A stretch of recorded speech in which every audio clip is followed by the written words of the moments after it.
விஞ்ஞான முறையில் ஊழல் செய்யக்கூடிய கட்சி திராவிட முன்னேற்ற கழக கட்சி. அந்த வகையில் அரசின் பல்வேறு துறைகளில் மிக அதிக அளவில் ஊழல் செய்து தமிழக மக்களை அதிர்ச்சிக்குள்ளாகி இருக்கிறது என்பதை இந்த நேரத்தில் மேதகு ஆளுநர் அவர்களுக்கு சுட்டிக்காட்டுகின்றோம். அதை துறை வாரியாக எவ்வளவு ஊழல் நடைபெற்றது என்ற விவரத்தையும் நாங்கள் சுட்டிக்காட்டுகின்றோம். அதனுடைய விவரம் நகராட்சி நிர்வாகம் மற்றும் குடிநீர் வழங்கல் துறையில் 64,000 கோடி, ஊரக வளர்ச்சி மற்றும் பஞ்சாயத்து ராஜ் துறையில் 60,000 கோடி, சுரங்கம் மற்றும் கனிம வளத்துறையில் 60,000 கோடி, எரிசக்தி துறையில் 55,000 கோடி, கலால் வரி டாஸ்மாக் 50,000 கோடி, பத்திரப்பதிவுத்துறை 20,000 கோடி, நெடுஞ்சாலை துறையில் 20,000 கோடி, நீர் ஆதாரத்துறையில் 17,000 கோடி, சென்னை மாநகராட்சியில் 10,000 கோடி, தொழில்துறையில் 8,000 கோடி, பள்ளி கல்வித்துறையில் 5,000 கோடி, மக்கள் நல்வாழ்வுத்துறையில் 5,000 கோடி, வேளாண்மை துறையில் 5,000 கோடி, சமூக நலத்துறையில் 4,000 கோடி, உயர்கல்வித்துறையில் 1,500 கோடி, இந்து சமய அறத்துறையில் 1,000 கோடி, ஆதி திராவிட நலத்துறையில் 1,000 கோடி,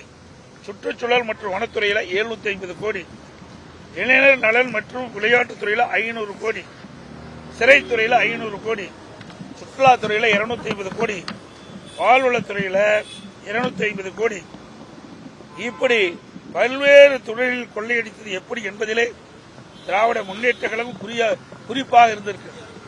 ஆட்சி நிர்வாகம் சீராக இல்லாமல் சட்ட ஒழுங்கு சந்தி சிரித்துள்ளது. மக்களுக்கு போதிய பாதுகாப்பு இல்லை. தமிழகத்தில் தொழில் துவங்க வந்த முதலீடுகள் அண்டை மாநிலத்துக்கு சென்று விட்டன. அதோடு இப்ப நாங்கள் கொடுக்கப்பட்டதில் பட்டியலில் சுமார் 4 லட்சம் கோடி இந்த 4.5 ஆண்டுகளில் திராவிட முன்னேற்ற கழக ஆட்சியில் பல்வேறு துறைகள் ஊழல் நடைபெற்றுள்ளது. அந்த ஊழல் நடைபெற்ற என்னென்ன ஆதாரங்கள் வேணுமோ அதையெல்லாம் நாங்கள் கொடுத்திருக்கின்றோம். இந்த புத்தகத்தில் முழுமையான விவரங்கள் நாங்கள் கொடுத்திருக்கிறோம். நான் குறிப்பிட்ட துறைகளில் ஒவ்வொரு துறையிலும் எத்தனை ஆயிரம் கோடி ஊழல் நடைபெற்றது என்ற விவரம் முழுமையாக இந்த புத்தகத்தில் இடம்பெற்றிருக்கிறது, ஆதாரத்தோடு இடம்பெற்றிருக்கிறது. இதை மாண்புமிகு மேதகு ஆளுநருக்கு கொடுத்திருக்கிறோம். ஆளுநர் அவரிடத்திலும் கோரிக்கை வைத்திருக்கின்றோம்.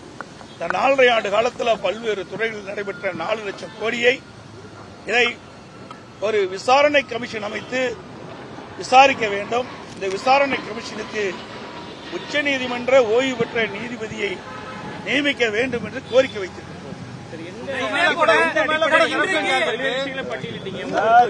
இதுக்கு ஆதாரம் தான் இருக்குது. என்ன அடிப்படைன்னா ஆதாரத்தோட அதுக்குத்தான் இந்த பட்டியலில் அடங்குகின்ற விவரங்களை எல்லாம் விசாரணை கமிஷன் ஒன்று அமைக்கப்பட்டு இந்த விசாரணை கமிஷனுக்கு ஓய்வு பெற்ற உச்ச நீதிமன்ற நீதிபதியை நியமிக்க வேண்டும் என்று நாங்கள் வலியுறுத்தி இருக்கின்றோம். ஆளுநர்